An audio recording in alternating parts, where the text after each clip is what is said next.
May we never forget.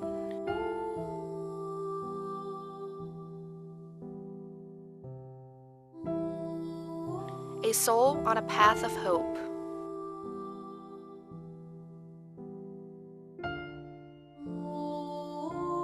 Self-discovery.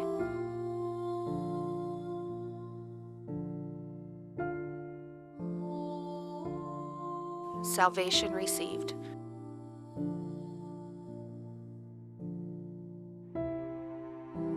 A journey of forgiveness.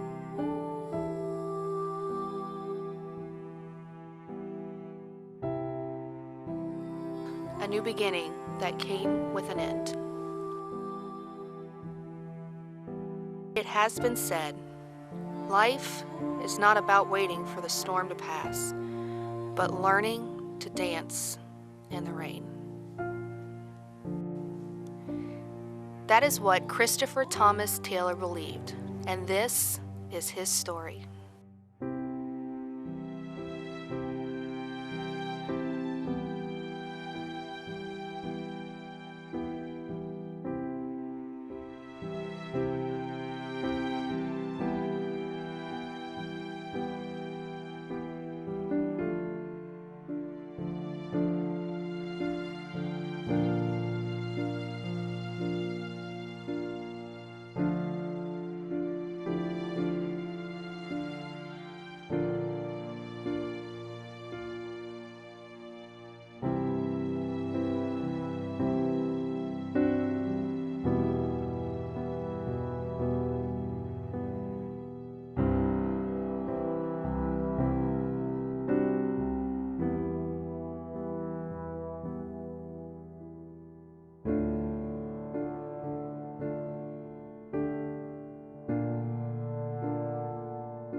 I've lived in four or five different homes. I lived with my mom until I was 3 years old because she was hooked on drugs. You name the drug, she knew it, she had it, she bought it, she did it. She chose alcohol and drugs over her children. I honestly am blessed because she got rid of me. Throughout my life, I went visiting my mom constantly, like every weekend. One thing that she dealt with was loneliness. She couldn't be lonely. She couldn't be lonely for 5 seconds. She had boyfriends over every time I was at the house. One thing that I have experienced is I've dealt with rape. My mom's boyfriends would rape me. I was too young to understand, so I didn't know what was going on. They told me stupid stuff to make me believe that I couldn't say nothing. I went through all that stuff throughout my life up until I was 12 years old. And at 12 years old, I became confused of who I was. I didn't know who I was at all. I thought I was gay for the longest of time. And I actually went to the point to where I had sex with guys. And I'm just being straight up right now. I don't care. You know what? God has set me free from all that stuff.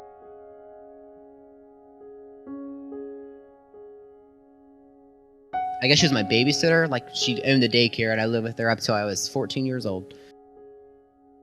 She was very abusive to me. She would punch me. She would hit me. She would smack me. Just endless things, throw me up against the wall. And she would just hurt the crap out of me. One day I fought back, and she sent me to a psych ward.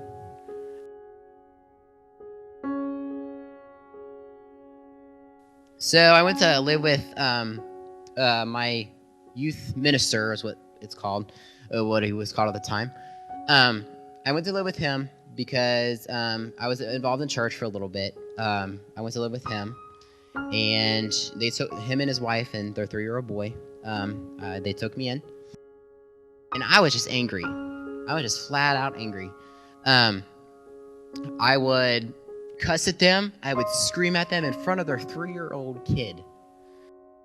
So I went to the psych ward again because I really went crazy. I actually went crazy. That's when I went into foster care. I went through the bipolar. I went through the depressed stage. You see, when I was dealing with all that, I mean, I dealt with it up until I came to live with Pastor Connie and Jamie. When I lived with them, I was dealing with it, and they helped me through that. Because I was on drugs and stuff when I first came. Like, I did drugs that day of when I came. I learned to love them. They loved me unconditionally. And they showed me the God way to do things. They showed me the God way to have forgiveness. There was a thing called deliverance, where I learned to get rid of my stuff. There's so much more that God wants for us. It's just really cool how when you seek God's face, what comes to you.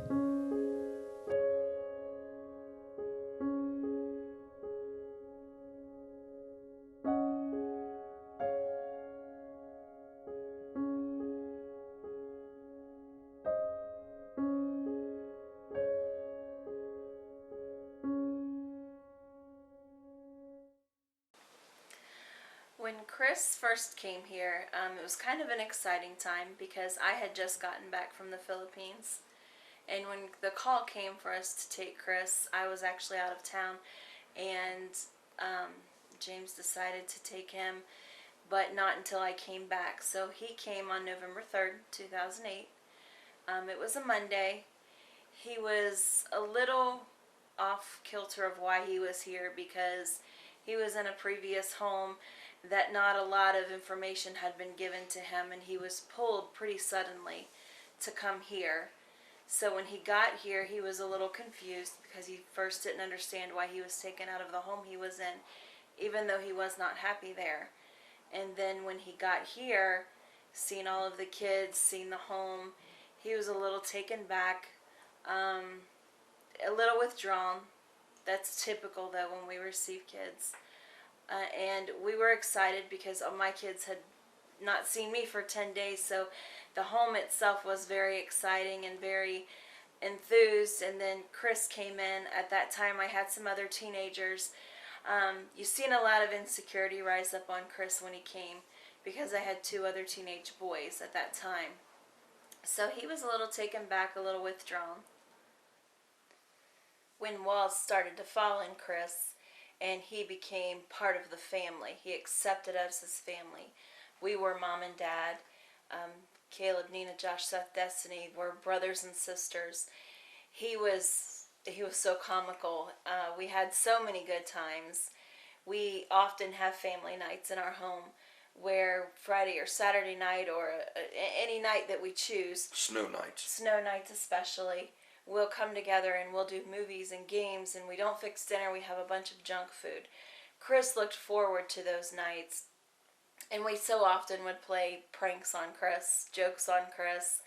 And our favorite story of Chris is he was in the shower, and the whole household was in on it. We hit the fire alarm and started yelling fire, and everyone comes running out of the house, and Chris comes out of the shower and, "Are you serious, Mom? Are you serious, Mom?"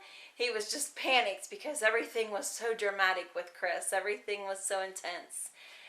We had so many good times, so much laughter in our home, and he contributed to that so much.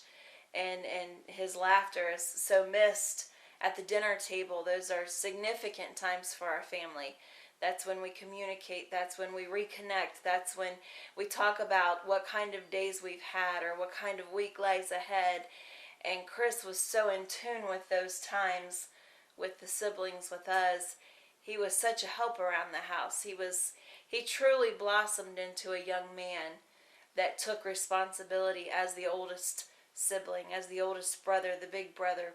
Chris became so much a part of our family that Chris was going to change his name to Taylor and give it to Connie and I for a Christmas present the same year that he went home to be with the Lord. And he had taken the senior pictures and he was going to surprise us with them. And what else was he going to do? He had already inquired about the name change. That was supposed to be a gift. The name change, the pictures for Christmas for the family. Because he wanted his children to be Taylors, and he wanted Connie and I to be their grandparents, and wanted Caleb and Josh and Nina and Seth and Destiny to be their aunts and uncles. He always talked about going away to college, staying home and going to college, and his biggest thing was, if I go away to college, I want this to be home. I want this to be where I come home to. When I finally get married, and if I move away or if I stay here, this will be where I come for the holidays. This will be home. This is where I come home for dinner. He had many issues, and we began to deal with his issues. And he struggled to let me know that he had dealt with homosexuality, and I've never really dealt with anyone who had those issues in my home before. So I really had to take a step back and begin to figure out how I can deal with this and save this boy who was insecure, loved isolation, did not want to be a part of our family, and family unity is absolutely the most important thing to me. So Chris and I began to talk, and he began to share some of his problems with me, and we made a pact that anytime that I caught him acting like a homosexual, because he did not want to be a homosexual, he was forced into it by his past, and he really began to learn to depend upon me to help him bring this out, and that his love for God that was growing in his heart, and his love for church and his love for God's people began to bloom and to blossom. He didn't want to fight these issues anymore. And so every time that Chris would begin fighting issues, he wouldn't even have to say anything to me. I could see it in his actions. I could see it in the way he treated people and the way he would act at church. And it was polar opposite from when he wasn't fighting these issues. And I just would call him and say, Chris, hey, I see these issues rising back up in your life. And we would pray about it and we'd work through it. When Phil and I took over the youth group about a year and a half ago, Chris was instantly a leader in the youth group. He would minister to kids every single week. He would prepare sermons that God had given him for the kids. I remember when I would work, he would actually meet me up at work, and we would have prayer meetings together, and I would just sit there and watch him pray for his generation, pray for his schools, pray for a revival to come forth. And Chris, every Wednesday, was a leader, and none of it was about him. It was all about the other kids, and it was all about pouring out what he had for them. And he used everything that he had been through as a tool to advance the kingdom, and it never stopped him. It never once stopped him, and he always went forward with it. And he was able to minister to so many kids because of what he'd been through and the testimony that he had. And he was an awesome and powerful man of God. And he definitely took our youth ministry, SWAT ministries, he definitely took it to new levels. He wasn't perfect, but whenever he was slacking or had made a mistake, he was always so quick to repent and ask for forgiveness from everybody. Because he knew if he was missing this, if he wasn't getting it right, that he was holding somebody else back. And it really was his heart. He didn't want to hold anybody back. He had experienced freedom. The chains that had been on his life were broken off, and I could see where his passion was to share that with as many people as possible. It didn't matter if it was adults or students or even the little kids. He just wanted them to have that same freedom that he had gotten. And I was always so proud of him, the way he pursued after God, the way he pursued after Christ. He wasn't one of those kids that would just hear what you had to say and then go about their regular business and live their life, and think they heard a good sermon or they got a good message or that was a good piece of advice. He really would take everything that we said and he would apply it to his life, and he would get into his Bible and read and study scriptures that we gave him and told him to read. And just watching him become a true man of God was an honor and a privilege that I'm just thankful I had that short amount of time with him. And it was just amazing to watch God grow this broken child who had been through so much and make him whole again and build him up and mature him into a man who was a man after God's own heart. My relationship with Chris was one that an older sister would have with a little brother. I would take Chris on my random outings to the mall. I would take him school clothes shopping. If we were bored one day and we're hungry, we would go out to eat together. But what I love most of all about my relationship with Chris was if I ever needed advice or if he ever needed advice, we were always there for each other. And it was never awkward or never difficult conversation. It always just came naturally between us. The most interesting thing about Chris's and I's relationship, though, was our random planking that we would do everywhere that we went. It started out as a joke at youth group one night, and from there it just progressed into this gigantic ordeal that literally occurred everywhere we went. Some epic moments include Chris planking the shelves at the local Goodwill. There's a fantastic plank of him at Burger King. And then there's the one that everyone loves of him down by the Ohio River for the Buddy Walk with Down Syndrome, where he literally looks like he's defying gravity with the angle he's at. But it was just something goofy we could always do together, and it never failed to make both of us laugh. I met Chris through youth, Pastor and Connie Taylor. I was his old youth pastor, and Chris was inspiring. He was a servant. He was a drama queen. But he listened. He wanted to be a world changer, and he wanted his life to change. And he was wonderful. I felt that I was being used just as he could watch. Here's a man of God. Was I perfect? No. But he could see that I was working at it, and he could watch. Even though if it was from afar, he could still see me going and doing what I should do as a father, as a husband, as somebody that was in the church. My mom was Chris's grandma, and she had prophesied over Chris that she seen him dancing like an angel, and that he was going to continue to do that for the Lord. And so she was a great witness in Chris's life when he didn't have a grandma, that she stepped in and filled a role for him. And she loved Chris, and Chris loved her very much. And even though we were the youth pastors, we were still Chris's aunt and uncle, and we were his family. We became his family. I remember how Chris would always just